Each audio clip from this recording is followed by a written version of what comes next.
பேசிட்டு இருக்கிறவங்க சிறுவாணி சின்னமணி தானா? ஆறுது அண்ணா. வாங்க வாங்க, நல்லா இருக்கீங்களா? நல்லா இருக்கு சாமி. அண்ணா கொஞ்சம் பிஸியா இருக்கறனால வர முடியல. என்னது இது? அட கல்யாண ப்ரொஃபைல். கண்ணால ப்ரொஃபைல். ஐயோ என்ற அண்ணி காதி. ஏற்கனவே அண்ணி கட்டி படுற பாடு பார்த்தாது இன்னொரு கல்யாணமா? அவ திருவோடு தூக்கி போக வேண்டியதா?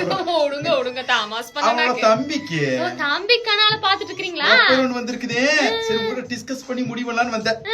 பொண்ணுக்கு வந்து மாப்பிளை வந்து 5 லட்சம் சம்பாதிக்கணுமா ஒரு நாளைக்கு, ஒரு மாசத்துக்கு. மாப்பிளைக்கு நல்லா சமைக்க தெரியணும். இது நல்லா இருக்குதுங்க. குழந்தை பெத்த பாக்க தெரியணும். நல்லா இருக்குது. அப்புறம் வேற என்ன, மாமனார் மாமியார் கூட இருக்க கூடாதாமா? ஐயோ இருக்குது. புள்ள ரொம்ப தெளிவா இருக்குது. போங்க கண்ணு இப்படித்தான் ப்ரொஃபைல் நிறைய பசங்க சொத்து சுகம் வேணும், சம்பாத்தியம் வேணும் இருக்குதாமா. இப்ப வந்து மேட்ரிமோனி இருக்குதுல்ல. ஆமாங்க. அதாவது இந்த 90s கிட்ஸ் இருக்காங்கல்ல. ஆமாங்க.